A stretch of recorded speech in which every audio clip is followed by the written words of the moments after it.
Loka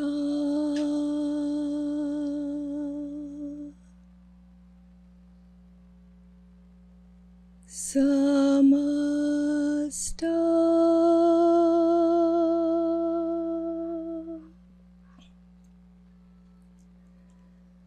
Sukhino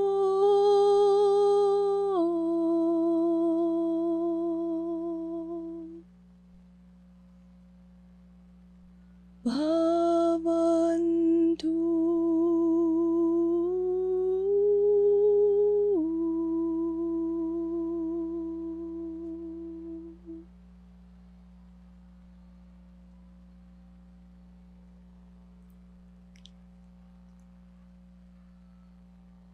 This is the blessing of the Goddess, the Mother. May all beings and all the worlds be happy.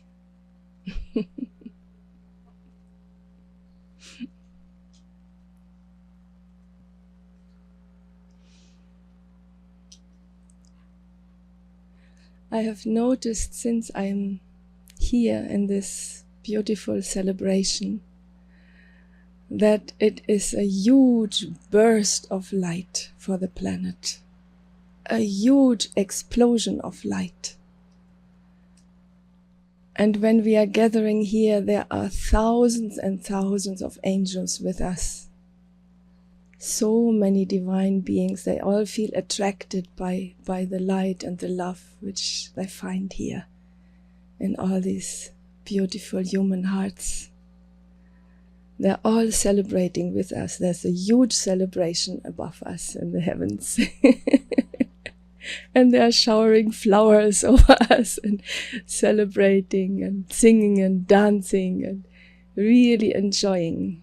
And also many, many nature spirits are coming from all over the place and gathering here and getting a threefold flame. There's such a celebration, such a happiness you cannot imagine. So this is one of these beautiful events of light which purifies not only the hearts of those who are there, but the whole planet. And we should do this more often, no? Don't you think so?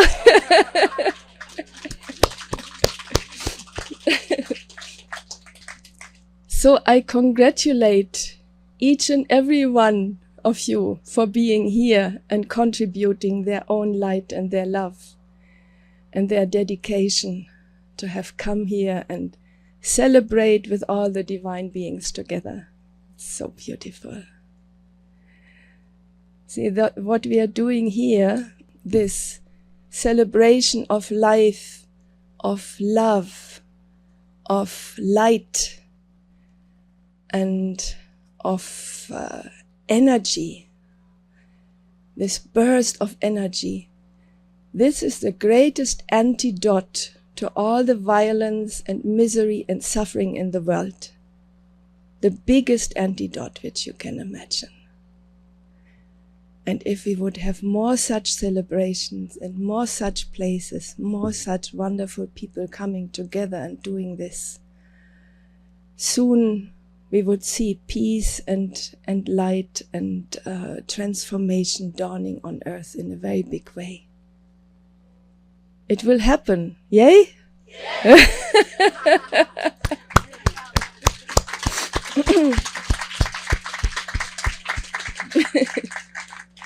You know what I tell people on my courses? When I invite them, so many people want to come to the course. And then it happens that some of them get some obstacles. Either they have no money or no time, or somebody falls ill. Something happens to prevent them. And then they are sorry that they missed that chance, right? So what happens is, you may have the intelligence to come to such an event, but you need the good karma also. So congratulate yourself, clap on your back for having the good karma to come here.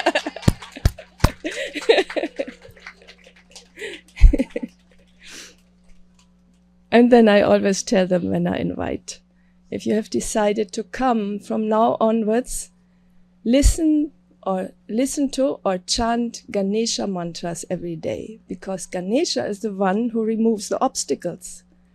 And if they do that for these few weeks until the course starts, then Ganesha removes all the obstacles for them and they are able to come. That is very great help. It doesn't matter, you may call Ganesha or you may call Archangel Michael or whomever you want to call, but call someone, call divine help to remove all the obstacles and make it possible for you, right? So I just wanted to share with you my appreciation and my joy to be here, and the joy of all the angels and divine beings and nature spirits who are celebrating with us.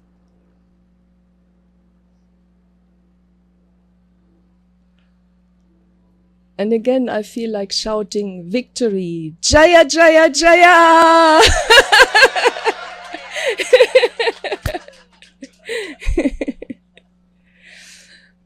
And I'm especially happy and grateful to the messenger, beloved David, who has,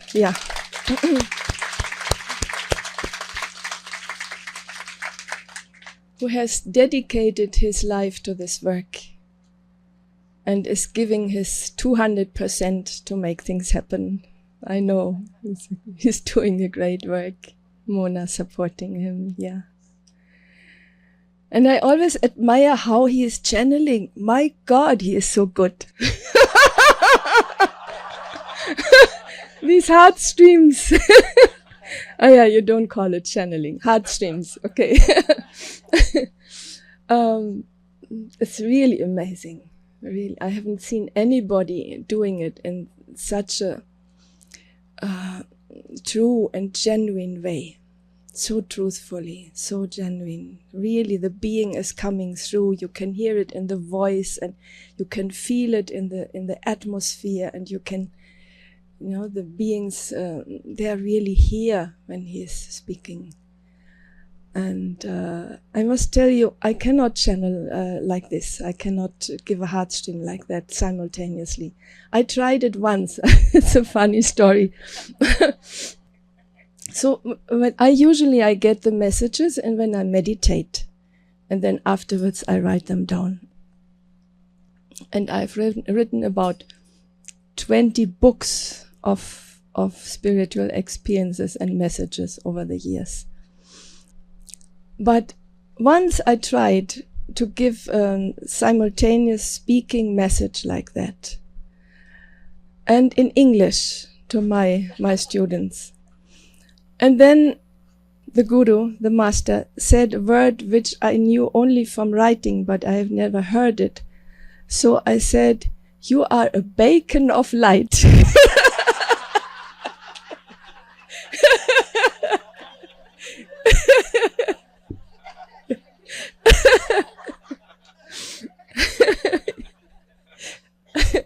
And afterwards I felt so embarrassed about it that I never tried it again.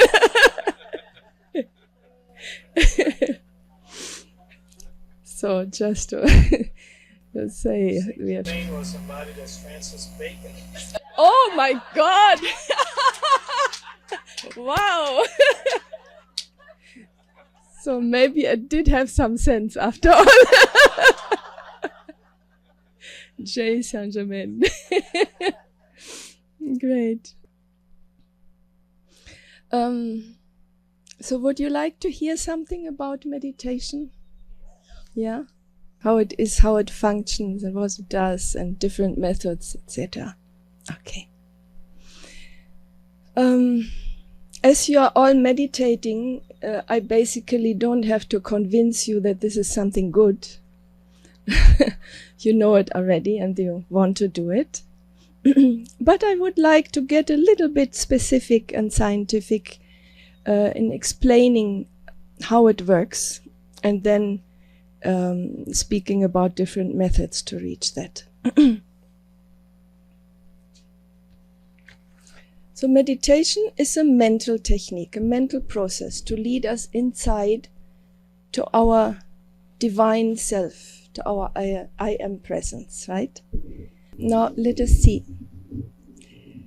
We can compare the mind to the water. The water has a surface which is moved in waves, and it has deeper levels of the mind, or deeper levels which are more quiet. And then there is the ground in the ocean or in the water. So like that, the mind has a surface level which is constantly moved in thoughts and impressions and ideas and emotions, etc. And this is for most people around 10 to 20% of their mind. So we are using only 10 to 20% of our full mental potential. That is not very much, isn't it? And that also means if we are using only 10 to 20% of our mind, it means that only 10 to 20% of all our knowledge and thinking and action is in tune with nature and is right and correct. So that is why humanity has so many problems today. They are making so many mistakes. Why? Because they don't use their full potential. They use only a very small portion of it. And the rest of the mind, the remaining 80 to 90%, is subconsciousness. These are the portions of our mind which we are not using. So which are dormant. And the subconsciousness is not only dull and dormant and unused, it is also full of our past impressions. These are these little crosses here, these little dots. Past impressions which we could not dissolve during our sleep. Usually during sleep we dissolve or work off the impressions of the day. And then some of it comes out also as dreams. So dreaming is the natural state to free yourself from the impressions of the day. But dreaming alone is not enough anymore. So every day we are getting in new impressions, not only from our daily life and our contact with people, but also from television if you have one. Especially if you watch movies, negative movies, or the news, that are the worst impressions. So I'm not using television since many years anymore. So these impressions remain inside, and they are creating stresses. These little crosses symbolize stresses. And when we live many years and decades, these stresses get accumulated in our nervous system, in our subconsciousness. And they lead to unpleasant and negative emotions, fears, anxiety, frustration, anger, sadness, aggression, depression if it is too much, right? So any negative emotions which come up sometimes, they are not your nature. Your nature is purely divine. Your nature is only love, beauty, compassion, intelligence, purity, all this. That's you. But sometimes if you're not in that state of harmony and joy and love, if sometimes negative emotions come up, doubts or dissatisfaction or anger, that is not you. These are the stresses inside. And because it is not you, you can also get rid of it. That's the good news. And for that we meditate.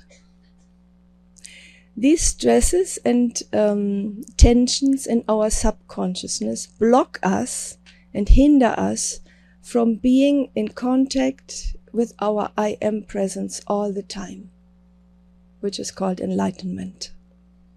Yeah. So we have to get rid of all these stresses. We can also say entities, negative entities, which somehow got attached to us and are somehow living in our subconscious, in our aura. And we have to throw them out. And for that we meditate. Now, in meditation, we go from the surface level of our mind where we have thoughts. We take, in the meditation which I'm teaching, we take one thought which should not have a meaning for us. We just take the sound aspect of that thought and we call these thoughts mantras. So there are sounds which have the beautiful quality, they have encapsulated within them a lot of divine energy.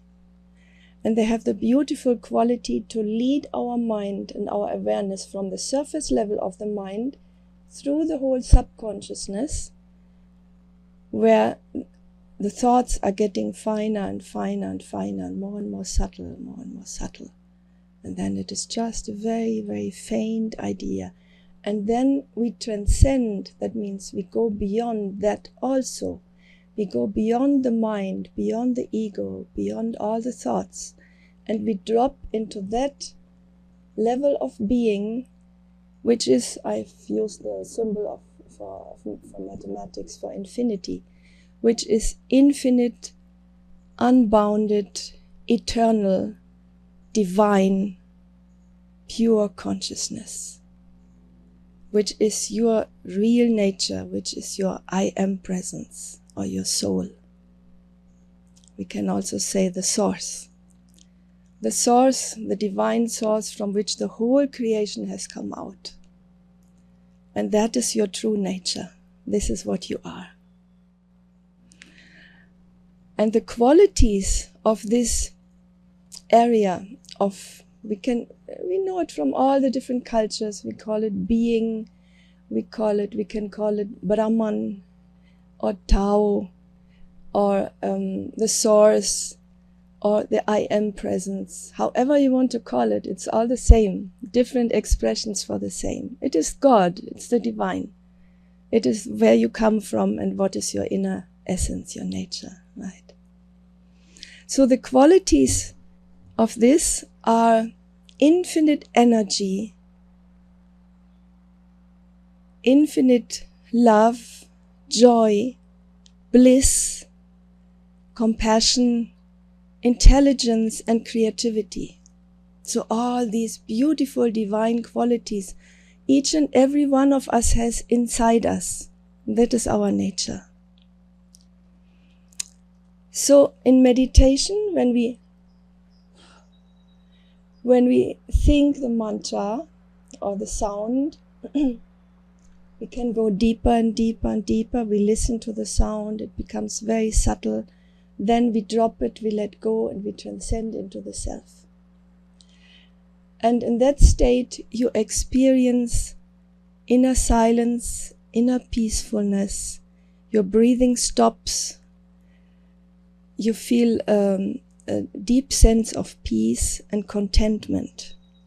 In the beginning, it is just peace and contentment, without thoughts, without breath. And usually when you are in that state for some time, the eyes are going up like this, moving up. And often then also the spine is straightening up because the Kundalini is going up and out, higher to higher chakras. And you feel a surge of energy also. And this stays for a short time in the beginning. People have done scientific research on meditation. Over 600 different research projects in Stanford University and other universities. There's a very big book about it. And what I'm right now concerned with is only they did EEG measurements. They measured the brain waves of people in meditation. And they found out that always when you transcend and drop into the self, you have a special combination of brain waves, alpha and theta waves. Alpha waves indicate awareness, restful alertness, and theta waves you find otherwise only in deep sleep. Now this combination of alpha and theta waves is an indication that you have transcended into yourself. And then they found out that people remember that state of transcendence only if they remain in it for 15, 20 or longer seconds, half a minute or so. Then they remember that state. And they say, oh yes, there was a state of peacefulness and contentment and quietness. If it is shorter, sometimes you just stop into it and immediately come out, then you don't remember it, but it has been there. So in the beginning, as I said, it is only a state of peacefulness and quietness and contentment. You feel somehow, you feel good. You can't explain, but you feel good. And when you are over time of meditation, when you are able to maintain this state for a little longer, then it becomes more and more happy. You feel more and more happiness inside, up to overwhelming bliss, really overwhelming bliss. Then you know that your inner nature is just pure bliss consciousness. You know? This usually doesn't come right in the beginning of the practice, unless you have been a yogi before and done it in past lives. Then you may have that from the beginning. But otherwise, usually it starts with some peacefulness, some well-being, some nice feelings. And then over the years, it becomes more and more happy and more blissful. And then, of course, at the same time, there are two things happening. One is that the energy and the qualities of this divine level of consciousness are getting infused into your being, into your personality. So you get more energy, and the energy which you get in meditation helps to heal your body wherever it is needed. It is going there and starts healing processes. And then also it prevents psychosomatic diseases, which are about 80% of the diseases. So I cannot promise that you will never fall ill again, but most of the diseases can be avoided and eliminated, all the psychosomatic ones. So a lot of healing happens in the body, and a lot of healing happens in the mind too. Because every time when you transcend, some stress gets released. Let us say this one here. It gets released. So some tension comes out, and it comes out in form of thoughts. And then you find yourself on the surface level of the mind again, having thoughts. And then maybe you think, oh, I'm not meditating, I have thoughts. But the thoughts belong to the meditation process. They are a sign that you have released some stress. So it's good to know that, isn't it? Huh? Don't never think I cannot meditate because I have thoughts. Yeah? So you are not from the beginning sitting there like a Buddha without any thoughts for half an hour or so. So as long as there are stresses inside, they will come out in form of thoughts. And then you find yourself on your conscious thinking level. And then you remember, oh, I wanted to meditate. And then you come back to the mantra and go inside again. Immediately you transcend, you experience that silence, and some other stress is getting released, and you come out with some other thoughts. So that is the process. And like that, we gain more energy, more clarity in the mind, more intelligence, because afterwards we have clearer thinking and better decision making than before. More creativity. All the people who are in any way creative or artistic, they feel the huge difference, huge creativity surging up. And you feel emotionally also more stable, more harmonious, and more joyful, and you radiate that into the environment. So other people feel that too. Have you noticed when you had a good meditation that other people notice that? They feel more attracted to you. So you are radiating your own feeling of harmony, of love, and of joy into the environment and sharing it naturally, spontaneously with everybody whom you meet. This is what is meant to be a light bearer, right? Are we all light bearers? Yeah, good. So then over time, over many years of meditation, there are two things happening. One is that you use a greater potential of your mind. That means you use maybe from 20, you come to 30%, then you are already a genius. And then 50% and 100% means no more stress, no more subconsciousness, constant contact with your I am presence and with the divine. And that is what we call enlightenment. And this is not unreachable. It is quite reachable in this life. So during this way, you're also losing all your negative thoughts, your doubts, your fears, your sadness or frustrations. All this is coming out and gone forever. So in psychoanalysis, people are looking, what is this? This is a stress from yesterday. This is a stress from 10 years ago. This is a stress from your childhood, you know? We don't look at that. We just bundle the stress and throw it out like a garbage. So we get more and more pure. Our nervous system, our aura, our chakras, our mind, our energy body, our emotional body, all this gets more and more pure. And then this beautiful diamond of your I am presence is shining brightly.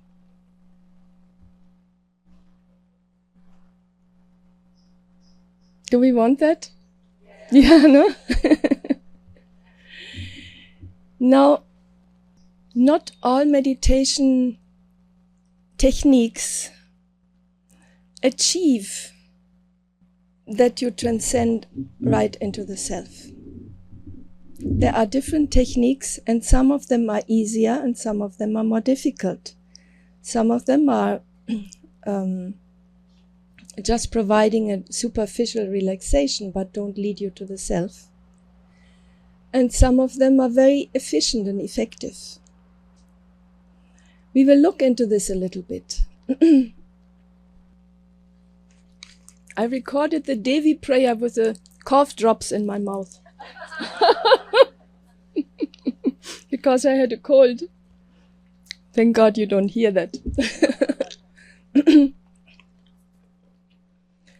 So, let us look into this. We have 7 levels of existence. And from gross to subtle, it is first of all our material body. That is the grossest part of our whole being, right? Then comes the breath. The breath connects the body with the mind. You can see that when you have certain special emotions, your breathing pattern, how do you say that? It coincides, or it has something to do with these emotions, right? It expresses that. For instance, when you're very angry, how is your breathing? Short and fast and irregular, right? When you have fear, how is your breathing? Like this, no? Yeah. And when you're in a state of harmony and peace and divine love, the breathing becomes very, very, very gentle and subtle and very, very low and peaceful and regular. It's a breath which is very quiet, harmonious, and intoxicating. So every emotion or state of mind has a corresponding kind of breath with it. If one knows that, one can even reverse it, and from certain states of breath going into the corresponding states of mind. So these are pranayamas. We are doing them. There's, for instance, something which I call the breath of intoxication. I do that on my courses. And when we do that, people get into such a state of, happiness and peace and love, and it's very intoxicating, very beautiful. Mm-hmm. So these are different ways. So breath connects the mind and the body. And the mind, it's all our thoughts and emotions, everything which is going on in our mind, right? And then deeper than the mind is the intellect. The intellect is that which decides, which says yes or no, good or bad, light or dark, which separates, which decides. That is the intellect. And we need it in order to function in the world. No? And deeper than that is memory. In the memory, all our past impressions are stored. First of all, the impressions from this life, but if we go even deeper into a state of trance, even impressions from past lifetimes can come up. Beyond that is the ego.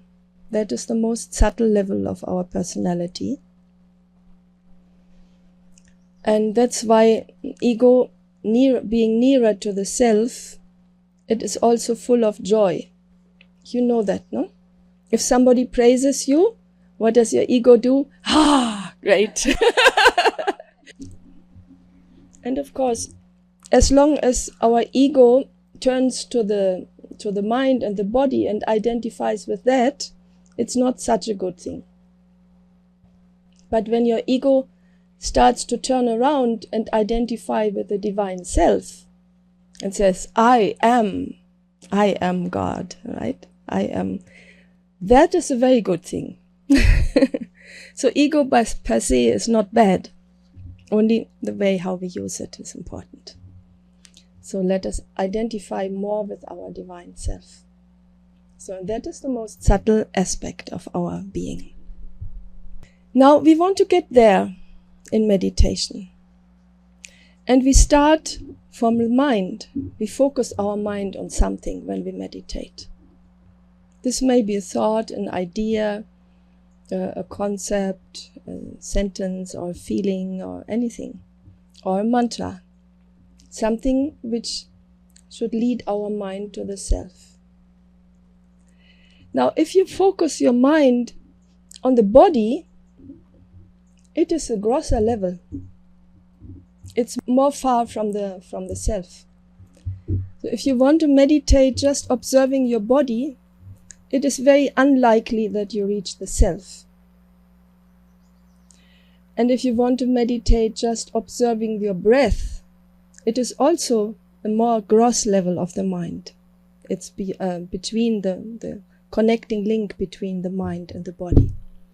It's also very unlikely that you transcend into yourself. There are many kinds of meditation taught today which are just focusing on the body or on the breath. And especially some Buddhist meditations, they are doing that. And it is very, very, very difficult to go into the self with such techniques. I would like to tell you a few examples for that.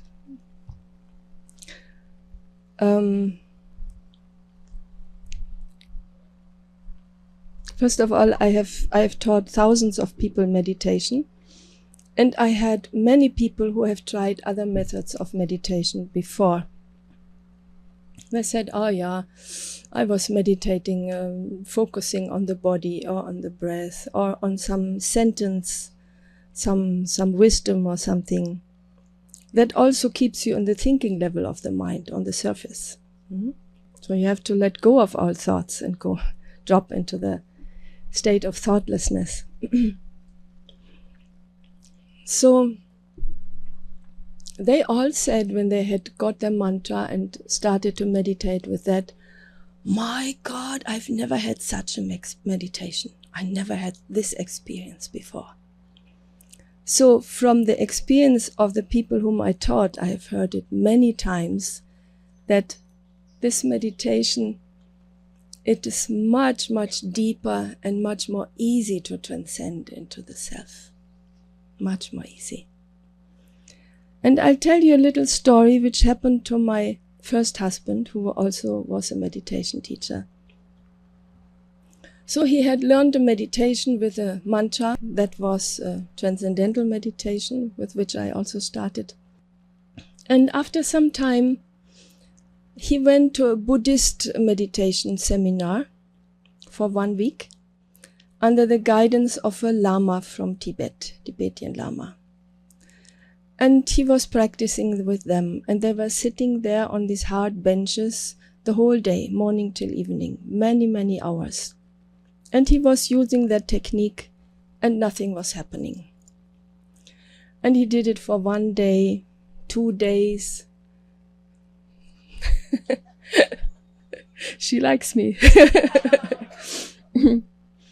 1 day, 2 days, 3 days, just trying to get into meditation, into that state of quietness and silence with whatever they did.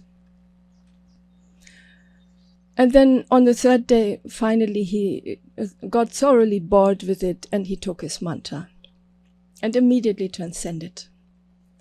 And after this meditation, the Lama rushed to him and said, "Oh my God, you are such a great talent. I have never seen any person in the West having this experience." This Lama was teaching their own meditation technique. I don't know the name of it and what they did, but he was teaching that in Western countries for decades. And he had never seen anyone having the experience of transcending. He said, you can come to our monastery in Tibet anytime. You will be an honored guest. And my husband was too polite to tell him that he used a different technique.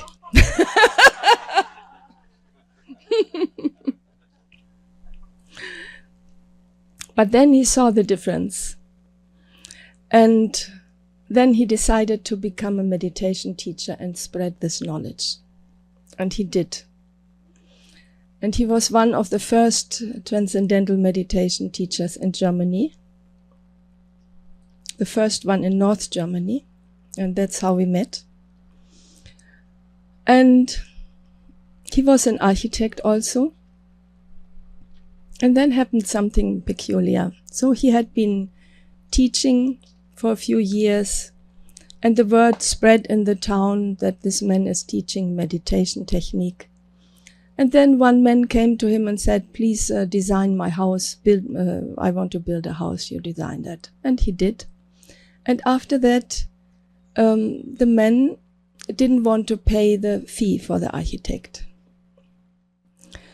And my husband needed that money to survive.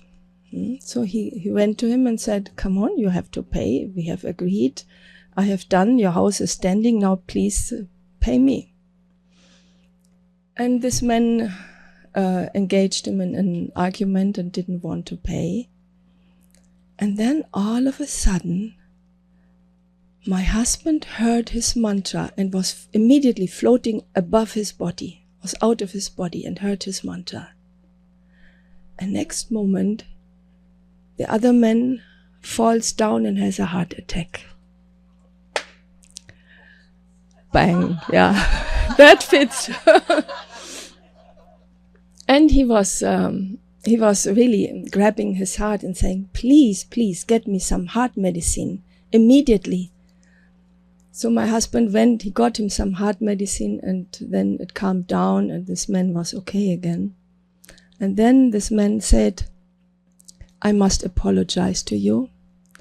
I've just sent a black magic attack against you.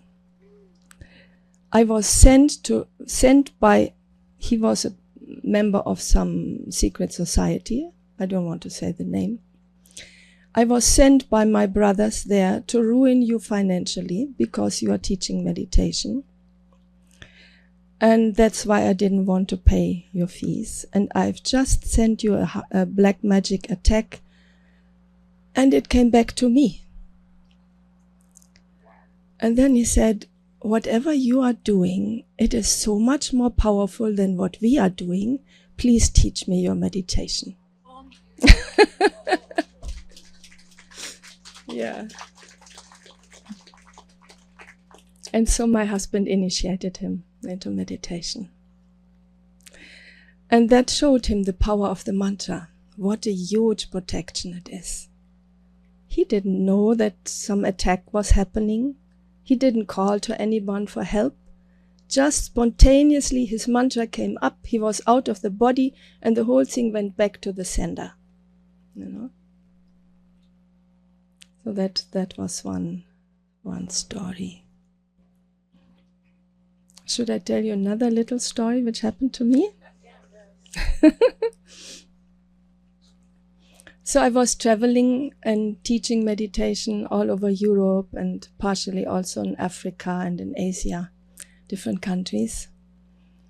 And on one of these travels, something very beautiful happened, which I will never forget. I was flying from Athens to Crete. And on that flight, I noticed there was an Orthodox father. We were sitting at the gate before the flight started, and this Orthodox father, he looked like 30 or 40 years, not very old, in his black habitat and the beard and how they look, you know. So he was sitting at the gate, and I saw him and thought, oh, how beautiful, another person who has dedicated his life to God. So it always makes me happy to see such people. And I would have liked to talk to him, but I felt a little bit hesitant because he might misunderstand that. I was a young woman and he was not too old man, and I didn't want to intrude upon him. So I was just sitting there happily eating my cherries. And he was sitting opposite of me, and once in a while we looked at each other, but we didn't speak. And then we boarded the plane. And after some time on the flight, I did what I often did. I left my seat and went to the back of the plane, which is usually empty. And I was sitting on these empty seats and meditating. And when I came out of meditation, the father was sitting right next to me. Later on, it turned out that he could see auras. So he was sitting next to me. So already come a little closer. But we didn't speak. We just smiled at each other, and then I closed my eyes again, went back into meditation. When I came out and opened the eyes, he was also sitting in meditation. So we had meditated together. And in that quietness, we slowly came nearer, and then we started to speak. And of course, we spoke about meditation. And I heard that he had been a monk on the sacred mountain Athos. Have you heard about that? A sacred mountain, a small island in Greece, where only monks were living and women were not allowed to enter that island. So it was a very sacred space, and the monks were doing spiritual techniques there. And he had lived there as a recluse and a monk for many, many decades, and obviously acquired some abilities like seeing auras, etc. And then we spoke about meditation. And he didn't speak much English, but somehow we understood each other. And I explained my experience in meditation, which in India it's called samadhi, the knowledge of the self. I explained that in Christian terms as unio mystica, the divine union of the soul with God. And he understood that. And then he asked me, how often do you have that? I said, every day. And he was amazed. He said, "Oh, I have that maybe once a month." He was very amazed with that. And then we were like really brother and sister somehow, soul brother and soul sister, and we were exchanging gifts.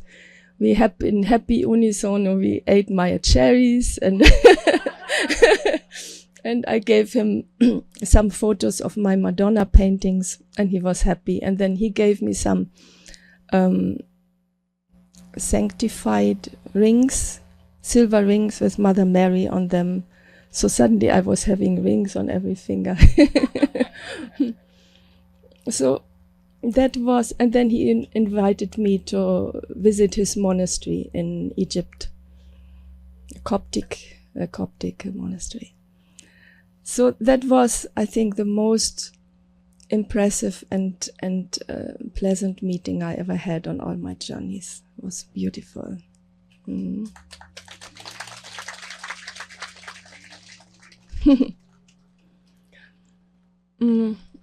I would also like to tell you something about the yogis who are sitting in the Himalayas, or in some, either in some caves or in some forest, in remote places.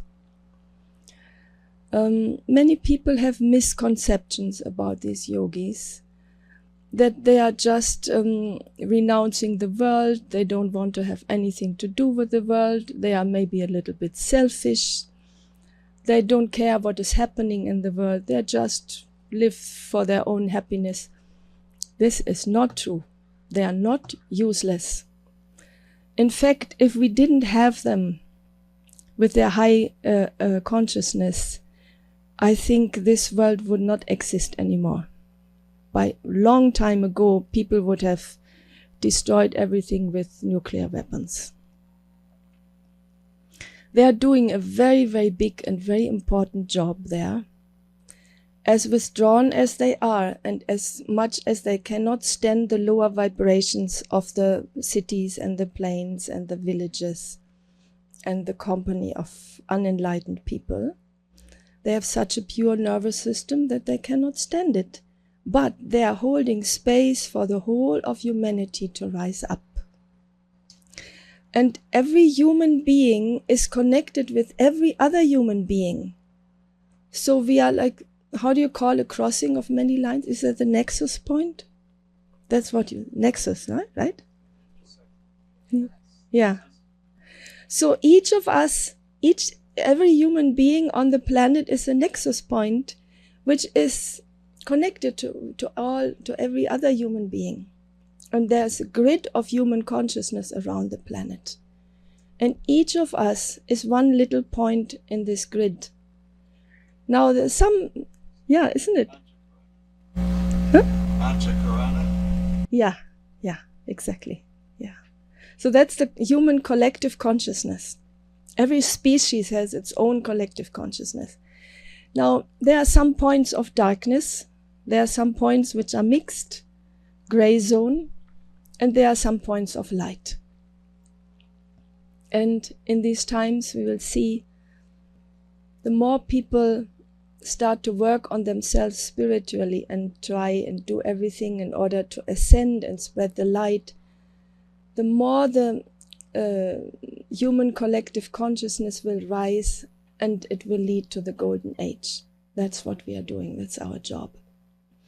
And the yogis in the Himalayas are playing a very, very, very big part in this, uplifting the collective consciousness. Maharishi had one yogi friend. He was very old, so something maybe 80, 90, 100 years, nobody knew exactly, but he looked like 30. And he was living in a little cave with a sack in front of the cave, and he was just spending his days in blissful samadhi. And once people said, what are you doing for the world? Something like that, such a question. And he said, you cannot imagine what would happen to the world if I would ever sleep. Yeah.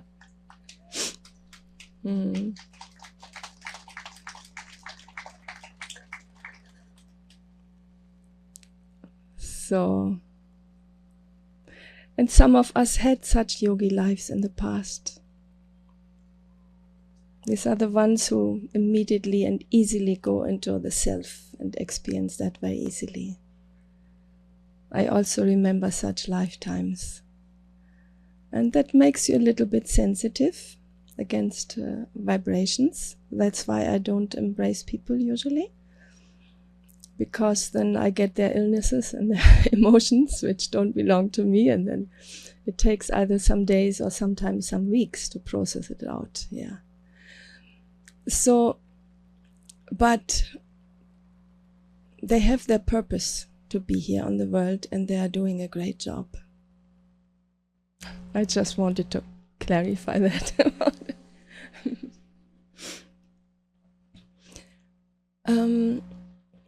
There's one more little thing which I would like to share with you, because I see that all of you have a great love for Archangel Michael. And he was here today, and it was very tangible, especially when David was there with the sword. Really overshadowed by Archangel Michael. And he wanted me to share that with you, so that is a little different subject.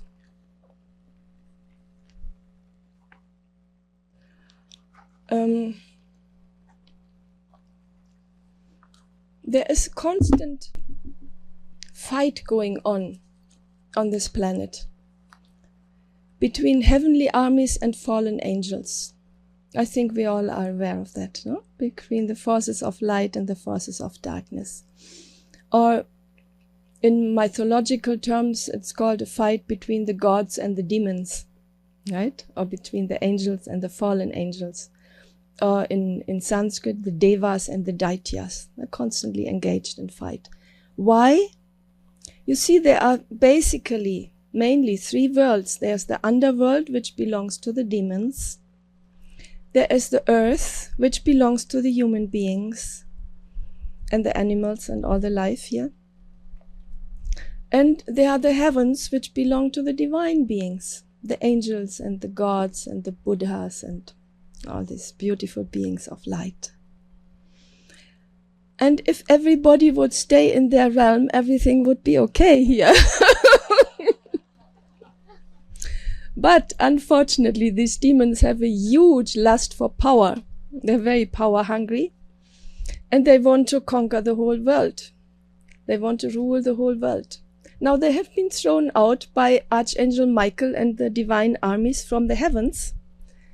But they are still on earth, right? And they are trying to get dominion and rulership of this earth.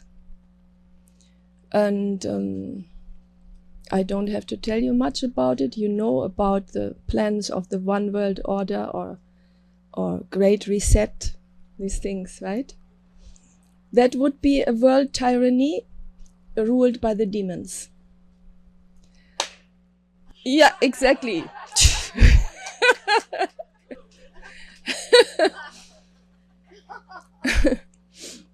And then we would have something like a hell on earth.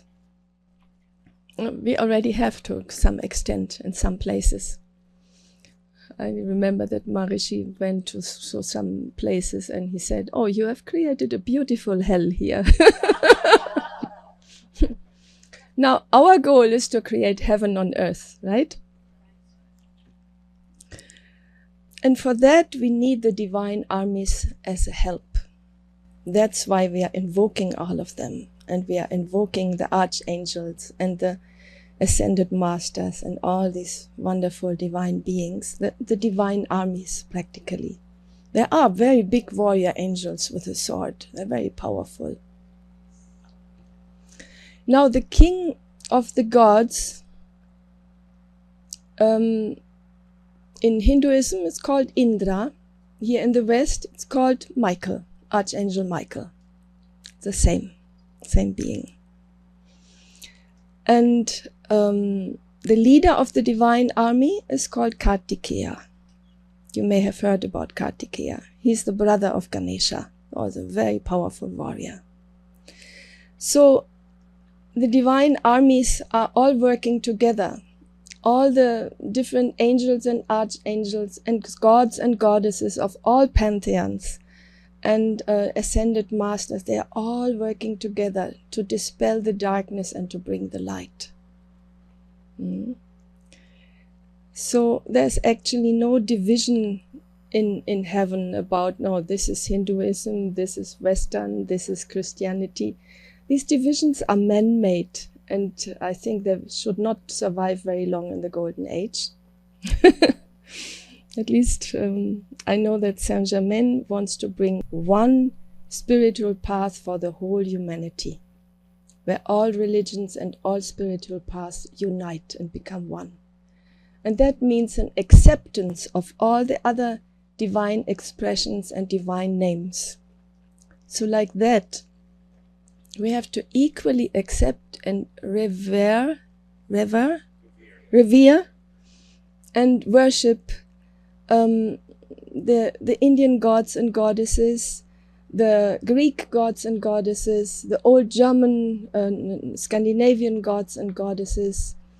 All of them, some of them are just the same personalities with different names, like Lakshmi is the same as Venus or Aphrodite, etc.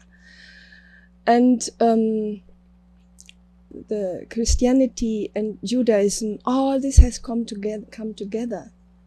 And we have to respect and love all of them equally. This is what I feel. And they are all working together. So, as much as Archangel Michael is fighting against the demonic forces, Shiva, Ganesha, Kartikeya, Durga, even Lakshmi, all of them are fighting together. It doesn't mean you have to fight physically. It means you radiate a lot of light, and that dispels the darkness naturally. So there are basically two energies which we can experience when we are in a deep meditation. One is Agni. Agni means fire, the divine fires. And when you feel Agni rising in your body, and Agni spreading through your body, it comes from the crown chakra. It is like a gift of fire from the higher realms, comes from the crown chakra and spreads from there through your whole body up to the feet. It is a very hot and burning energy. And it burns its way through all the chakras, through the subtle bodies, and burns up all the impurities. That is Agni, the fire. And I think you are very familiar with divine fires. Another energy, another form of divine energy is Soma. And Soma one can feel rising up from the soles of the feet and filling the body from down to up and spreading through the whole body. And Soma is very, very intoxicating. It is also called the nectar of the gods, or the Amritam, ambrosia, mate, that which the gods and the devas and the angels drink in order to remain powerful. And Soma is created in an enlightened human nervous system. If one is in a state of enlightenment, or is together in a state of being in the self, then whatever you think on that level, it happens. You know? Again. If you are able to think on the most subtle level, I mean, here beyond in the self there are no thoughts. But if you can be in contact with your I am self and able to think some very, very, very subtle thoughts, they manifest. They're extremely powerful from there. That's why I always said you have to first know your I am presence, and then your decreeing and your prayers will be 100 times more powerful than if you are just superficially thinking them. right? So then we have learned to go into deep meditation, to use some advanced yogic advanced techniques, which are called siddhis. We are practicing them. And then you are resting after meditation, lying down and still enjoying that oneness with yourself and that quietness and peacefulness. And then we are listening to the chants of Soma, hymns to Soma from Rig Veda. In India they have the 4 Vedas. One of them is Rig Veda. And the 9th mandala, mandala is like a circle, so like 100 different songs or hymns to Soma. That invokes Soma. The 10th one invokes all the different gods and goddesses, also Indra, Michael. And then the Soma gets produced in our nervous system when we are still in that awareness of this self, of the I am presence. And the Soma rises from the feet through the whole body, and the body becomes so much charged with that intoxicating energy that the arms go up and you can't take them down, and the legs go up, you can't take them down. Then finally we were balancing on one point, arms and legs in the air, and vibrating with its very, very strong energy. Sometimes 15 minutes we are sitting like that. And it is so intoxicating that we were laughing and laughing, couldn't stop. And then this Soma attracts the gods and the angels, and they drink it. The moment when they drink it, they become charged with the energy, with the nectar of the gods, and that makes them powerful. So this is something which we can give back to them. When there are no more enlightened people in the world who can produce Soma in their nervous system and offer it to the gods, then the gods and the angels lose their power and their strength, and then the demons win. And then we have a Kali Yuga, a dark age. And we had this long enough now. Finished. Now is the time where the light bearers of us should raise back to that level where we can be in contact with our divine self, just listen to the Soma hymns, produce that Soma in our system and offer it to the gods and the angels. And it makes them so powerful that the dark forces have no chance against them. They throw them out. And this is always an indication of dark age on earth, not enough enlightened people. The divine forces lose their energy, the demons win. And when that changes and there are more and more enlightened people on the planet who are producing Soma in their system, then the divine forces get strengthened and powerful and invincible, and they throw out all the demonic influences from this planet, and we have heaven on earth again. Is that good?